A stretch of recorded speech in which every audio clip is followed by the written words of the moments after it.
सो बेटा हमारे पास 7.2 exercise complete करने के लिए या कवर करने के लिए हमें यहाँ पे सबसे पहले कॉन्सेप्ट सीखना होगा और उस कॉन्सेप्ट का नाम है सेक्शन फॉर्मूला।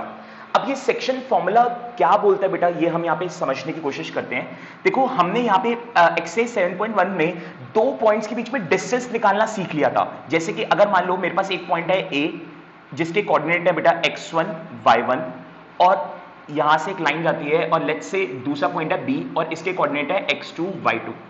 तो हमने क्या करा था बेटा, इन दोनों लाइंस के बीच में कितना डिस्टेंस रहेगा वो डिस्टेंस निकालना सीख लिया था। ठीक है, वो हमने सीख लिया था 7.1 में, जिसको हम बोलते थे सेक्शन फॉर्मूला।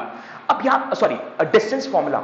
अब हमारे पास यहां पे क्या आता है, अब हमारे पास यहां पे आता है सेक्शन फॉर्मूला। क्या मतलब है इसका, इसका मतलब ये हुआ कि इस लाइन में से अगर कोई भी पॉइंट इस लाइन को बीच में से कट करता है, अगर कोई भी पॉइंट, कोई भी थर्ड पॉइंट इस लाइन को, इस ए बी वाली लाइन को बीच में से डिवाइड कर देता है बेटा, तो यहां पे वो जो पॉइंट होगा, लेट्स से अगर वो पॉइंट है सी, तो उस पॉइंट के कोऑर्डिनेट्स क्या होंगे, उस पॉइंट के कोऑर्डिनेट्स क्या होंगे वो अब हमें यहां पे सीखना है। अब जरूरी थोड़ी ना कि वो एग्जैक्ट बीच में से कट करेगा, हो सकता है वो यहां से कट कर दे, हो सकता है वो यहां से कट कर दे, कहीं से भी कट कर सकता है, तो कहीं से भी कट करे। बट पॉइंट ये नहीं है कि कहां से कट कर रहा है, पॉइंट ये है कि अगर वो कट करता है तो उस पॉइंट के कोऑर्डिनेट्स क्या होंगे वो अब हमें यहां पे निकालना सीखना है। अगेन रिपीट कर रहा हूं, सेक्शन फॉर्मूला में क्या है हमारे पास एक लाइन होगी जैसे ए और बी, उनके ऑब्वियसली अपने कुछ कोऑर्डिनेट्स होंगे, कुछ पॉइंट्स होंगे। अब यहां पे क्या हो रहा है, कोई भी थर्ड पॉइंट जो है इस लाइन को बीच में से डिवाइड कर देगा, बीच में से काट देगा। तो वो जो भी पॉइंट होगा, लेट्स से यहां पे सी पॉइंट में उसको नाम दे रहा हूं, उसके कोऑर्डिनेट्स क्या होंगे, उसके पॉइंट्स क्या होंगे, यानी कि उसका एक्स क्या होगा और उसका वाई क्या होगा, वो मुझे यहां पे निकालना सीखना है। प्लस अब यहां पे एक और चीज है, जब ये इसको डिवाइड करेगा तो किस रेशियो में डिवाइड करेगा, रेशियो को अपना परसेंटेज से समझ लो कि परसेंटेज क्या रहेगी, 60-40 की परसेंटेज रहेगी या 50-50 परसेंटेज रहेगी। मतलब कि जैसे ये डिवाइड हो गया, ए और बी डिवाइड हो गया, तो अब ए और बी डिवाइड होने पे ए और सी बच गया और बी और सी बच गया, तो ये ए और सी का कितना शेयर है और बी और सी का कितना शेयर है, वो उसको हम बोलते हैं रेशियो। तो ये किस रेशियो में डिवाइड होगा वो भी हमें यहां पे दे रखी होगी, और उस रेशियो को हम डिनोट करते हैं बेटा एम और एन से, एम और एन, यानी कि ये रेशियो हमें यहां पे दे रखी होगी क्वेश्चन के अंदर। तो इनकी मदद से यहां पे मैं क्या कर सकता हूं, इस सी के कोऑर्डिनेट्स निकाल सकता हूं। ये जो एम और एन रेशियो दे रखी है ना आपको, ये रेशियो का परसेंटेज मान लो कि ए और सी, जैसे सी ने ए और बी को डिवाइड करा, तो डिवाइड करने पे ए सी के पास कितना हिस्सा रह गया और बी सी के पास कितना हिस्सा रह गया, तो उसको आप रेशियो बोल सकते हो यहां पे।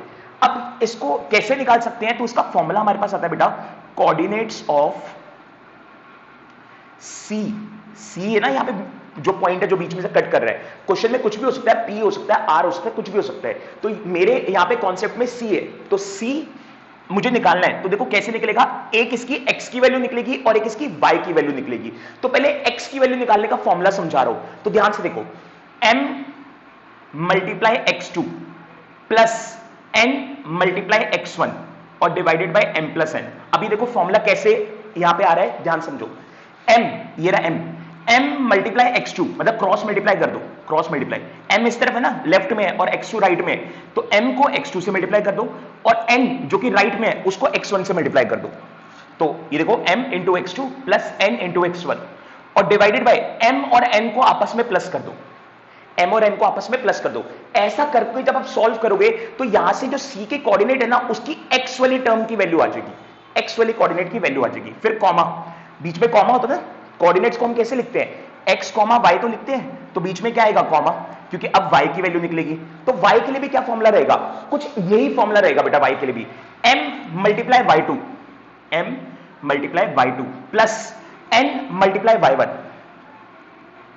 और divided by m plus n। तो इस फॉर्मूले से बेटा हमारे पास क्या निकल सकता है, कोऑर्डिनेट ऑफ c निकल सकता है। अब यहां पे बेटा मेरे पास एक नोट आता है जो आपके लिए इंपॉर्टेंट है बेटा।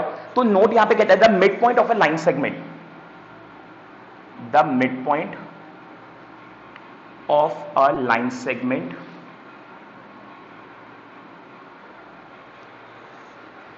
divides the line segment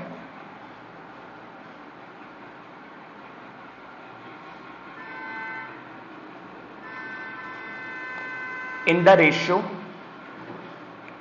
1:1। तो यहां पे क्या बोल रहा है वो बेटा, यहां पे आपको कह रहा है कि जैसे मैंने अभी आपको बताया था कि जो सी वाला पॉइंट है ना, ये जरूरी नहीं कि ये सेंटर में ही होगा, ये कहीं भी हो सकता है। लेकिन अगर नोट में मैंने लिखवाया कि अगर ये सेंटर से कट करता है तो जो इनकी रेशियो है ना, ये एम और एन, ये 1:1 हो जाएगी। 1:1 का मतलब है 50-50 कि 50 इसको मिल गया, 50 इसको मिल गया। ये 1:1 रेशियो का मतलब होता है। तो यहां पे क्वेश्चन में, यहां पे नोट में मैंने आपको क्या लिखवाया है कि अगर आपको क्वेश्चन बता देता है कि ये जो सी वाला पॉइंट है, इस पॉइंट ने इस लाइन को बीच में से कट किया है, सेंटर से कट किया है या मिड पॉइंट से कट किया है, उस सिनेरियो में जो रेशियो रहेगी, यानी कि ये जो एम और एन है, ये 1:1 की रेशियो रहेगी। ये आपको हमेशा याद रखना है, क्योंकि क्वेश्चन ऐसे आएंगे हमारे पास जहां पे आपको रेशियो नहीं दे रखी होगी, बट ये बता दिया होगा कि ये सेंटर से कट कर रहा है। तो अगर ऐसा बता देगा कि ये सेंटर से कट कर रहा है, तो उस केस में फिर रेशियो आपको क्वेश्चन में नहीं देगा, फिर आपको खुद ही समझना पड़ेगा कि रेशियो क्या रहने वाली है, 1:1 की रेशियो रहने वाली है। या आपको कहेगा कि सेंटर से कट कर दिया, या आपको कहेगा मिड पॉइंट से कट कर दिया, या आपको कहेगा इक्वली कट कर दिया। इक्वली मतलब इक्वल डिस्टेंस यहां पे, इक्वल डिस्टेंस यहां पे। तो इन सभी केसेस में आपकी जो रेशियो रहने वाली है वो 1:1 की रहने वाली है। और उस केस में ये जो फॉर्मूला है ना बेटा हमारे पास, ये जो बड़ा वाला फॉर्मूला है, ये थोड़ा सा शॉर्ट हो जाता है, ये थोड़ा शॉर्टकट तरीके से निकल जाता है। तो फिर उस केस में हमारे पास फॉर्मूला क्या रहेगा, उस केस में कोऑर्डिनेट्स ऑफ सी निकालने का जो फॉर्मूला रहेगा वो रहेगा x1 plus x2 divided by 2 comma y1 plus y2 divided by 2। तो उस सिनेरियो में हमारा ये वाला फॉर्मूला बन जाएगा। तो फिर ये m और n कहां गए, तो आप खुद देखो बेटा, m और n है यहां पे 1 और 1, तो आप यहां पे खुद देखो ये फॉर्मूला हमारा मेन ही रहा। तो अगर m 1 है तो 1 को x2 से मल्टीप्लाई करता हूं तो x2 ही आएगा, फिर n है n भी 1 होगा, n को x1 से मल्टीप्लाई करता हूं तो x1 ही आएगा। तो अल्टीमेटली तो बस x2 और x1 ही आने वाले हैं। तो देखो उसका सम हो गया। और नीचे देखो, नीचे है m प्लस n। अब m कितना है मेरा 1 और n कितना है 1, तो 1 और 1 कितना होता है 2, तो देखो 2 आ गया नीचे। सेम चीज इसके साथ हो जाएगी। तो ये हमारे पास एक शॉर्टकट फॉर्मूला आ जाएगा। जब भी आपका क्वेश्चन मिड पॉइंट वाला होगा ना, तो हम फिर ये बड़ा वाला फॉर्मूला ना लगा के ये छोटे वाले फॉर्मूले से ही आंसर निकाल लेंगे। क्वेश्चन 1 में बेटा यहां पे बोल रहे हैं हमें find the coordinate of the point which divides the joint of -1 7 and 4 -3 in the ratio 2:3। क्या बोलना चाह रहे हैं, कह रहे हैं कि यहां पे दो पॉइंट है, उनके नाम नहीं दे रखे, उनके नाम हम खुद ले लेते हैं। तो एक पॉइंट है ए जिसके कोऑर्डिनेट्स है हमारे पास -1 और 7, और दूसरा पॉइंट है बेटा बी जिसके कोऑर्डिनेट्स है हमारे पास 4, -3। और कह रहे हैं इसको एक पॉइंट जो है ना कहीं बीच में से कट करता है, डिवाइड करता है। अब वो कहां से कर रहा है वो हमें उसने नहीं बताया, बस इतना हिंट दे दिया है कि जो डिवाइड करने की रेशियो है ना वो 2:3 की रेशियो है। 2:3 का मतलब हो गया कि जहां से डिवाइड करेगा ना, लेट्स से यहां से डिवाइड कर रहे हैं, सी पॉइंट ले लेते हैं, तो इसमें ए और सी का डिस्टेंस कम होगा और बी और सी का डिस्टेंस ज्यादा होगा। कैसे पता चल रहा है, ये 2:3 की रेशियो से पता चल रहा है। 2:3 का मतलब हो गया कि AC का डिस्टेंस कम होने वाला है और BC का डिस्टेंस ज्यादा होने वाला है, क्योंकि ये 2 है और ये 3 है। अब क्वेश्चन क्या कह रहा है, कह रहा है ये जो पॉइंट है ना जो डिवाइड कर रहा है, इसके कोऑर्डिनेट्स निकाल लो। ये जो पॉइंट डिवाइड कर रहा है बेटा, इसके क्या कर लो, इसके कोऑर्डिनेट्स निकाल लो। आपको वो चीज यहां पे बोल रहे हैं। अब कैसे निकालेंगे इसके कोऑर्डिनेट्स, जैसे कि अभी मैंने आपको कॉन्सेप्ट में भी समझाया था, जस्ट आपको यहां पे फॉर्मूला अप्लाई कर देना है, coordinates of C equals to, formula क्या है यहां पे, फॉर्मूला है m into x2 plus n into x1 divided by m plus n। ये मेरा, इससे मेरा x निकल जाएगा, x के कोऑर्डिनेट निकल जाएगा, और y के लिए m into y2 plus n into y1 divided by m plus n।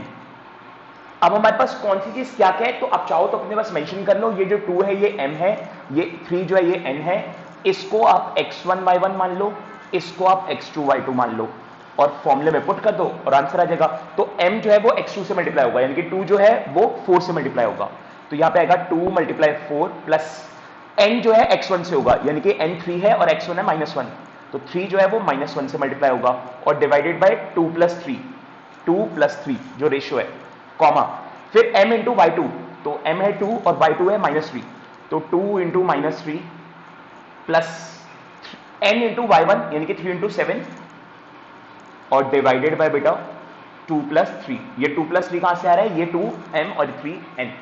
अब सॉल्व करेंगे तो 2 और 4 हो जाएगा 8, और 3 इंटू -1 तो -3 डिवाइडेड बाय 5 कॉमा, फिर 2 3 2 -3 -6 प्लस 3 7 21 और डिवाइडेड बाय 5। फर्दर सॉल्व करेंगे बेटा तो 8 में से 3 क्या 5 अपॉन 5 कॉमा 21 में से -6 यानी कि 15/5। अब आप कट कर दो, अगर कट होते हैं तो जैसे 5 से 5 गया 1 पे और 5 से 15 गया 3 पे, तो मेरे पास रिजल्ट आएगा 1,3। तो इसका मतलब जो सी पॉइंट कट कर रहे हैं ना इनको, वो सी पॉइंट के कोऑर्डिनेट है 1,3।